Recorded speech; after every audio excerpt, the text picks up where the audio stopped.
Since some of you will be working in an educational setting, you will likely work with children with disabilities.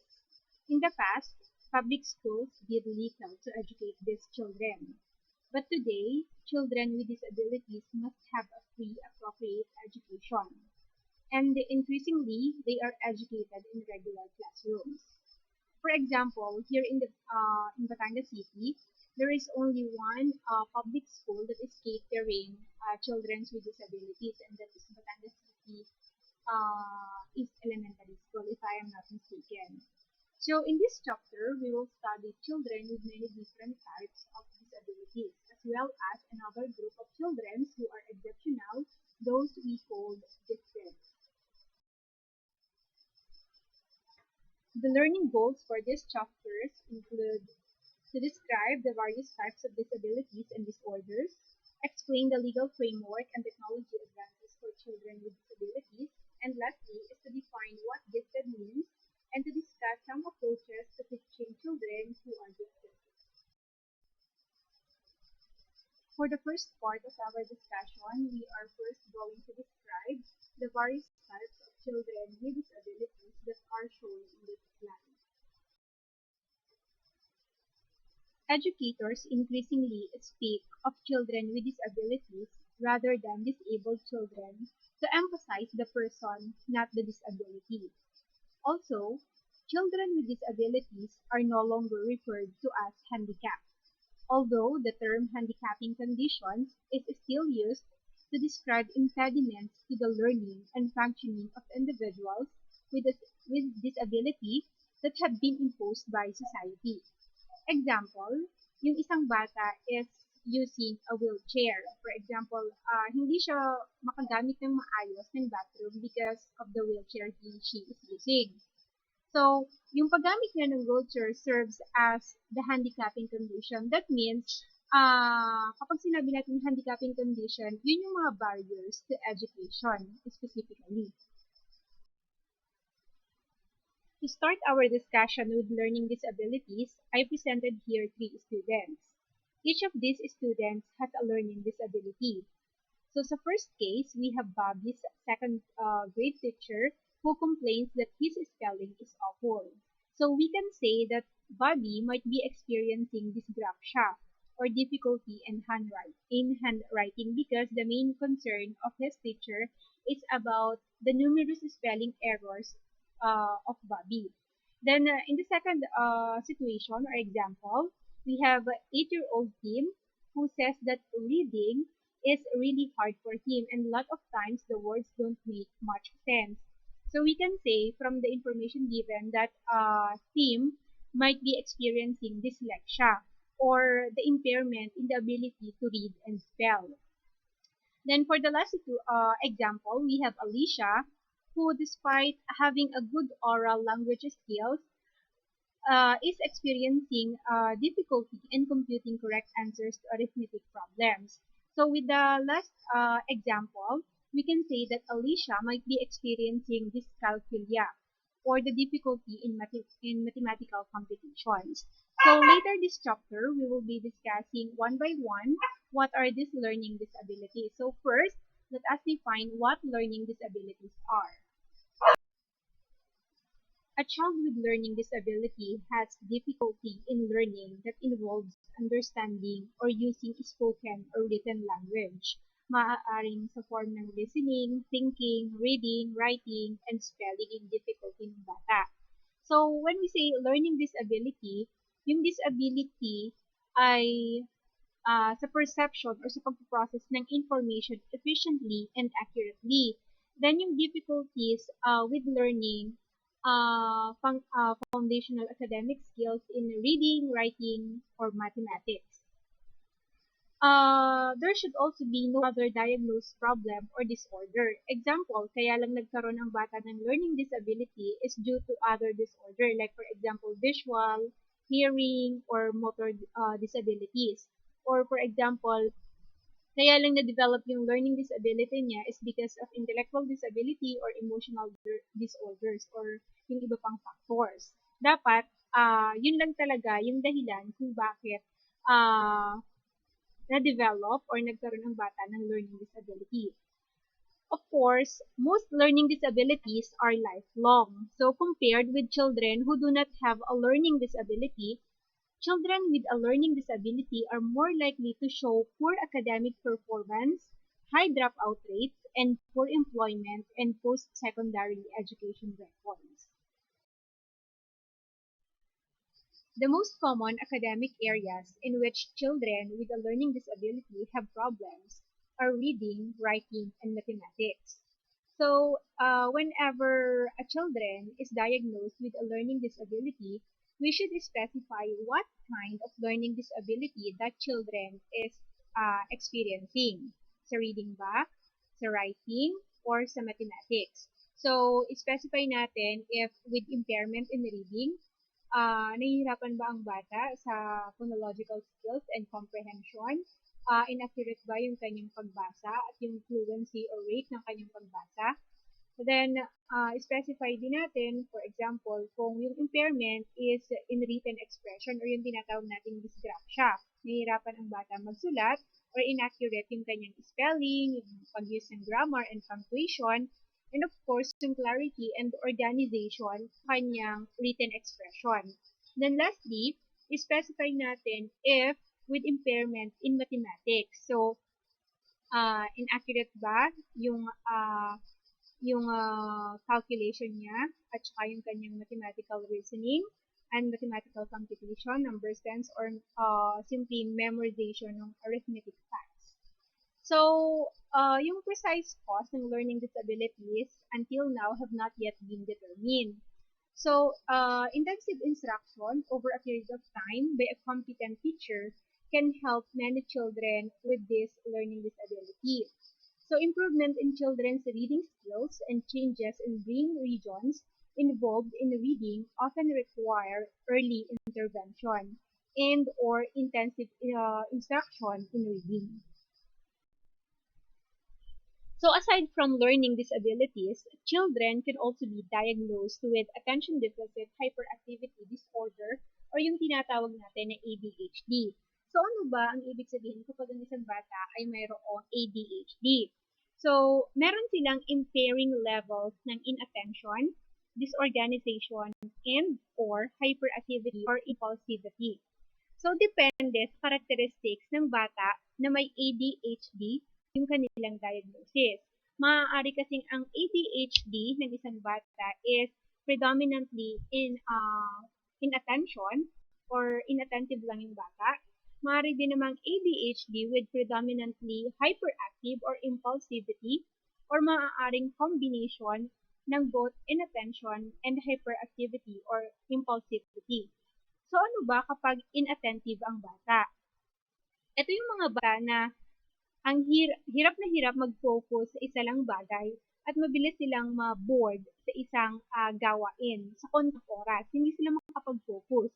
Kapag sinabi naman natin hyperactive children, sila yung ang taas-taas ng level ng physical activity and laging gumagalaw, laging malikot, ikot ng ikot, then hindi nila kaya na mag-stay still lang, na nakaupo lang sa isang tabi. Most of the time, nag-i-intrude sila sa gawain ng ibang tao or ng ibang bata and hirap na hirap sila na mag-wait. Then, another is impulsive. Ano ba kapag impulsive ang isang children or ang isang bata?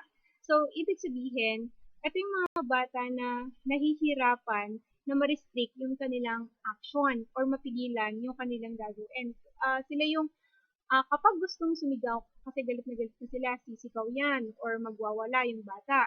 And at the same time, hindi nila naiisip or iniisip muna yung kanilang gagawin bago sila kumilos. Kapag gusto magwawala.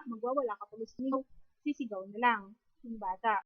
So, yung causes ng ADHD until now have not been found. And intervention includes a combination of academic, behavioral, and medical interventions. After ADHD, we have intellectual disability. So when we say intellectual disability, ibig sabihin there is a deficiency in intellectual functioning and adaptive functioning ng bata. So when we say intellectual functioning, that includes general mental abilities like, for example, reasoning, problem solving, planning, abstract thinking, judgment ng bata. So, yung deficiency sa general mental ability results in impairment sa kanyang adaptive functioning. So sa adaptive functioning, that includes failure ng bata to meet personal independence or social responsibility. Ibig sabihin, hindi kayang nung bata na mabuhay mag-isa or intindihin yung kanyang sarili. Like for example, yung mga daily activities like taking a bath, eating alone, makipag-communicate or mag-participate socially sa ibang tao, hindi niya kayang gawin ng mag-isa. So, kailangan niya lagi ng help ng isa pang tao. So, ilan sa mga determinants ng pagkakaroon ng intellectual disability includes genetic factors. Isa sa mga common na na-identify na form ng intellectual disability is pagkakaroon ng Down syndrome. So, Down syndrome is of course genetically transmitted, and kapag meron na Down syndrome ang isang bata, ibig sabihin meron siyang 47 chromosomes instead na 46.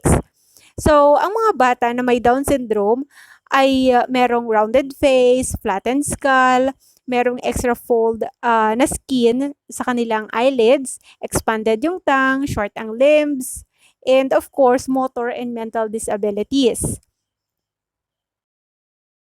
Another determinant of intellectual disability is brain damage and environmental factors. So, ang brain damage can result from seizures, infections, and environmental hazards. Yung mga infections na meron ng isang pregnant woman, like for example, German measles or STDs, can of course cause intellectual disability dun sa unborn child. Meningitis and encephalitis are infections that can develop in childhood. So, maaari silang mag-cause ng inflammation sa brain ng bata and can of course produce intellectual disability. Among environmental hazards naman that can result in intellectual disability includes blows sa head, malnutrition, poisoning, birth injury, and alcoholism or heavy drinking on the part of the pregnant woman. As indicated in the figure, intellectual disability is classified as mild, moderate, severe, or profound based on intelligence quotient. So individuals with a more severe intellectual disability require more support. So most school systems still use the classifications of mild, moderate, severe, and profound. Kaso, because these categorizations is based on IQ ranges, hindi sila perfect na predictors ng functioning ng isang batang may intellectual disabilities. So, nagkaroon ng mas bagong classification system na nakabase naman sa degree ng support na kailangan ng isang bata. As shown in the figure, the categories used are intermittent, limited, extensive, and pervasive. The various levels of severity are defined on the basis of adaptive functioning and not IQ scores. Dahil yung adaptive functioning ang nagdedetermine ng level ng support na kailangan ng isang batang may intellectual disability. At saka isa pa is yung IQ measures ay mas less valid in the lower end of the IQ range. Another is physical disorders that include orthopedic impairments and seizure disorders. Orthopedic impairments can be caused by prenatal or perinatal problems, or they can be due to disease or accident during the childhood years. So, with the help of adaptive devices and medical technology, maraming bata na may orthopedic impairments ang nagpa-function ng ayos sa isang classroom. Also, cerebral palsy naman is a disorder that involves lack of muscular coordination, shaking, or unclear speech. So, most common cause ng cerebral palsy is lack of oxygen at birth. May mga special computers na ginagamit para makatulong sa mga bata para matuto sa isang classroom. The most common seizure disorder naman is epilepsy. So, kapag ang isang bata na epileptic, ay hindi nakaka-experience ng seizure, yung student na yon ay nagpapakita ng normal behavior. So, kapag may isa kang estudyante sa isang klase na nakaka-experience ng seizure disorder, kailangan ang teacher ay well acquainted with the procedures for monitoring and paano matutulungan yung bata during the seizure. Maraming mga bata na may physical disorders ang nire-require na magkaroon ng special education and yung mga related services like for example, transportation, physical therapy, school health services, and psychological services. Sensory disorders naman include visual and hearing impairments. So with visual impairments, that include the need for corrective lenses, low vision, and being educationally blind. So may mga 3D printing na nagpo-provide ng support for students with visual impairments. Meron din tayong tinatawag na mga haptic devices that involves sense of touch na masasabing nakakatulong ng malaki sa pag-increase ng learning and exploration ng mga batang may visual impairment. Children naman who are having hearing impairment can either be born deaf or experience loss in hearing as they develop.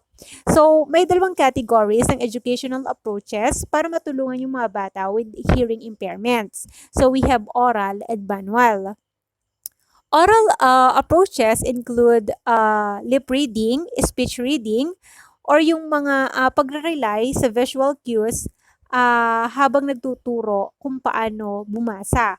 And lahat na or whatever hearing the student has. And yun namang manual approaches involve sign language and finger spelling. So sign language naman is a system of hand movements that symbolize words, whereas finger spelling consists of spelling out each word by signing. Next, we have speech and language disorders. So when we say speech disorders, that means there is a deficiency in the development and use of speech. So, included dito yung articulation disorders, voice disorders, and fluency disorders. So, when we say articulation disorders, there is a problem in pronouncing sounds correctly. So, whenever we are talking about articulation disorders, natin dapat siya,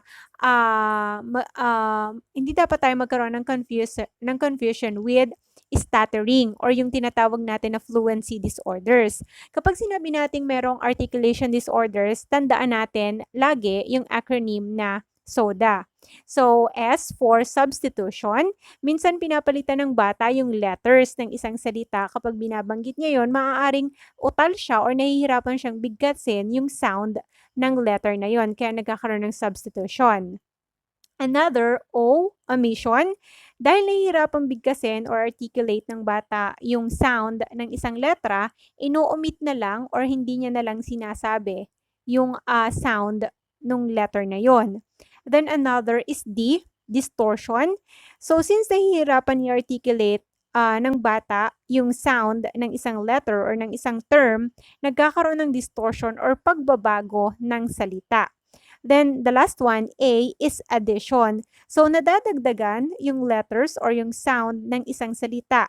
So, that includes articulation disorder. So, ang voice disorder naman reflects in a speech that is hoarse, harsh, too loud, too high pitch, or too low pitch. Then, last one, yung tinatawag nating stuttering is fluency disorder. Nagkakaroon ng repetition, prolongation, or spasmodic hesitation habang nagsasalita yung bata. So, ang tawag natin dito is childhood onset fluency disorder or yung stuttering. Language disorders naman can be in the form of either receptive or expressive. When we say receptive, ibig sabihin nagkakaroon ng problema kapag tayo ay nagre-receive ng information from other people. Whereas ang expressive naman, nagkakaroon ng problem whenever we are expressing our own thoughts. For example, ng receptive, nagkakaroon tayo ng difficulties na mag-follow ng oral directions or mag-follow ng pinag-uusapan, lalo na kapag na mabilis yung flow ng usapan or very complex. Kapag naman for example expressive yung language disorder, hirap tayo na makapag-praise ng questions para makuha natin yung information or masabi natin yung gusto nating sabihin. In this slide, you can see the comparison between different kinds of speech disorders and language disorders. So another one is autism spectrum disorders or ASD. So ASD is a persistent deficiency in social communication and social interaction across multiple contexts.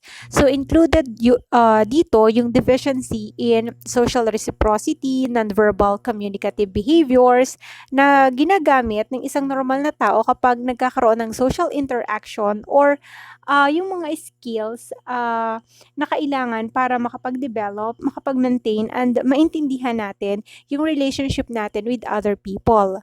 Another, merong presence ng restricted, repetitive patterns of behaviors, interest, or activities.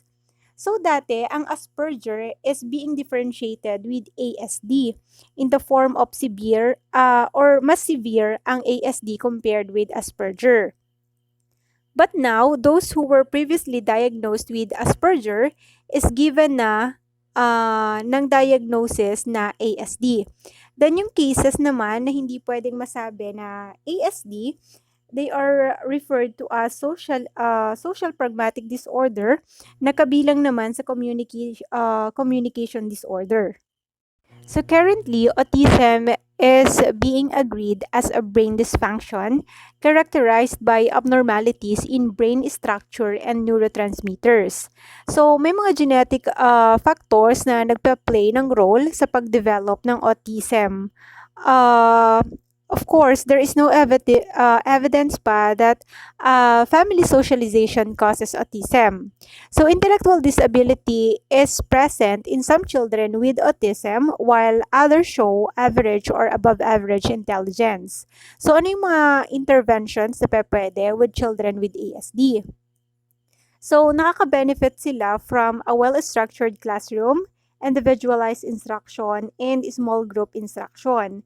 So, behavior modification techniques minsan ay effective din sa pagtulong sa mga bata na may ASD para matuto sa isang classroom. So most children have emotional problems sometimes during school years. So may mga children din na yung problem nila is very serious and persistent that they can be classified as having an emotional or behavioral disorder. So boys are 3 times as likely as girls to have these disorders. May mga terms na ginagamit para ma-describe ang emotional and behavioral disorders that includes emotional disturbances, behavior disorders, and maladjusted children. So, the term emotional disturbance recently has been used to describe children with these types of problems for whom it has been necessary to create individualized learning plans. However, critics argue that this category has not been clearly defined. Some children classified as having a serious emotional disturbance engage in aggressive, out-of-control behavior. And of course, ang ginagawa na teacher, they are being removed from the classroom. So kapag itong batang ito ay ibinalik sa regular classroom, yung teacher at saka yung special education teacher or consultant should spend a great deal of time helping that children adapt and learn effectively. Some children turn their emotional problems inward. This becomes so intense and persistent that their ability to learn is significantly compromised. So, depression is a type of mood disorder in which the individual feels worthless, believes that things are unlikely to get better, and behaves lethargically for a prolonged period of time. So, when children show these signs for 2 weeks or longer, they are likely experiencing depression. So having a poor appetite and not being able to sleep well can also be associated with depression. Depression is much more likely to appear in adolescence than in childhood and has a much higher incidence in girls than in boys. So, because it is turned inward, depression is far more likely to go unnoticed than aggressive acting out behaviors.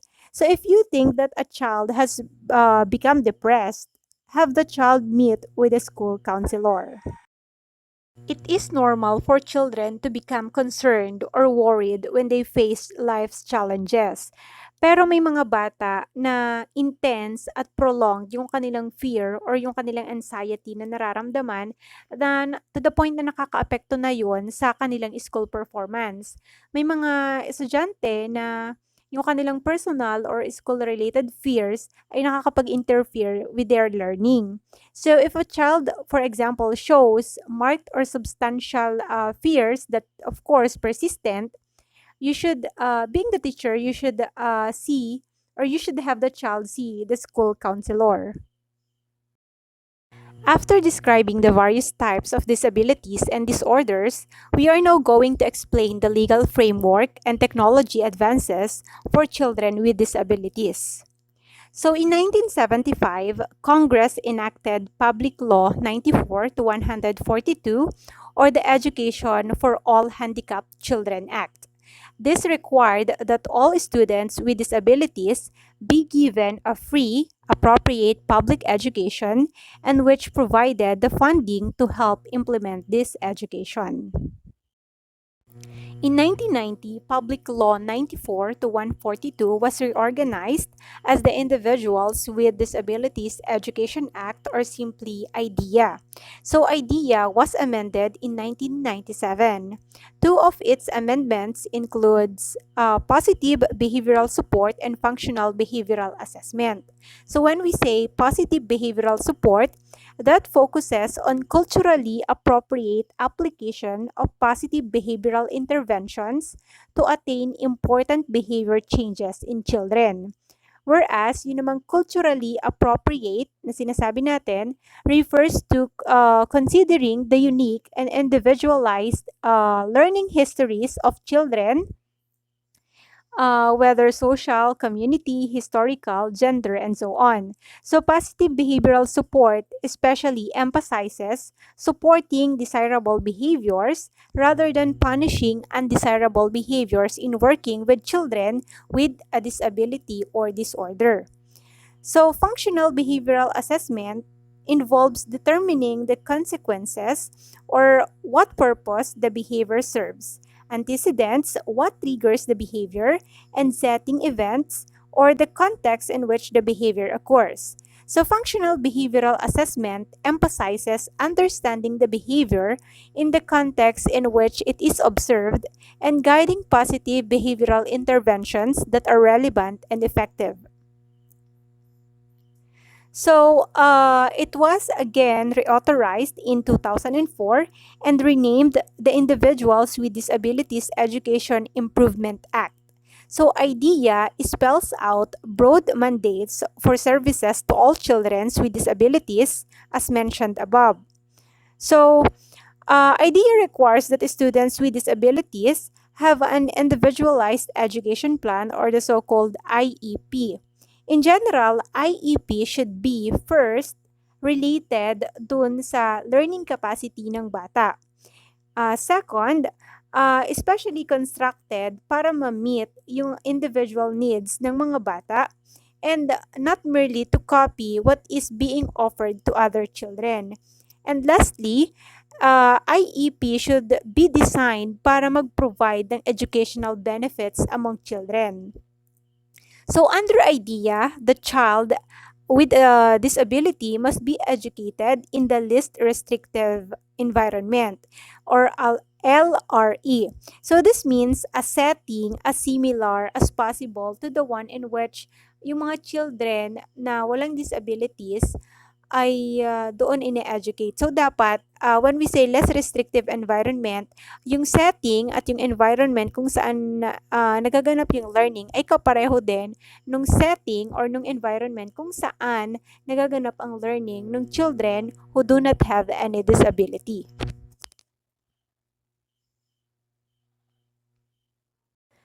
IDEA requires that technology devices and services be provided to students with disabilities if they are necessary to ensure a free, appropriate education.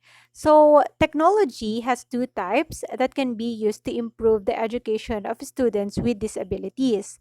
First, we have instructional technology, which includes various types of hardware and software combined with innovative teaching methods to accommodate children's needs in the classroom.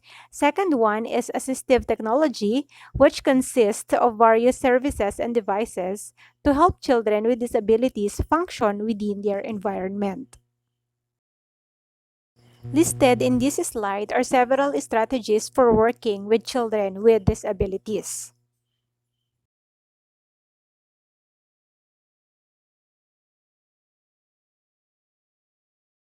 We are now done describing the various types of disabilities and disorders, and we're able to explain the legal framework and technology advances for children with disabilities. So, at this point, the final type of exceptionality will be discussed that is quite different from the disabilities and disorders that we have described so far. So, we are now going to define what gifted means and discuss some approaches to teaching children who are gifted.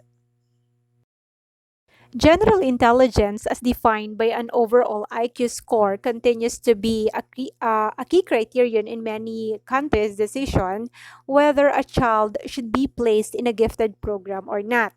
Pero nowadays, nagkakaroon na ng changes sa conception about intelligence. That includes that of Gardner's multiple intelligences and creativity. So, sino ba yung mga children na masasabi natin na gifted? So, they have above average intelligence, usually defined as IQ that is equivalent to 130 or higher, and or a superior talent in some domains such as, for example, art, music, or mathematics. So, Wiener in 1996 characterized children who are gifted. So, according to this, yung mga batang gifted ay precocious. So, they are of course articulate kapag binigyan sila ng opportunity para magamit nila yung gift na yon or yung talent na mamaster nila kaagad. Okay, compare dun sa kanilang peers yung isang task. And mas effortless on their part kapag ginagawa nila yon compare dun sa mga bata na hindi gifted. And of course, it's like saying mayroon silang inborn high ability in that particular domain or domains. But kahit na inborn yon, kailangan pa rin na ma-identify at ma-nourish yung talent na yun or yung gift na yun na meron sila. Then another characteristic is that they march to their own drummer. This means they learn in qualitatively different way than children who are not gifted. So, nagre-require ng less effort on their part, or for example, less scaffolding from adults para matuto pa sila or para mas ma-enhance nila yung kanilang gift. That is compared with other children who are not gifted. And minsan or most of the time, they even resist explicit instruction. Ayaw nilang pinangungunahan nila, and they even make discoveries on their own and solve problems in unique ways. Then lastly, they have a passion for mastery. So, they are very much driven to understand the domain in which they have a high ability.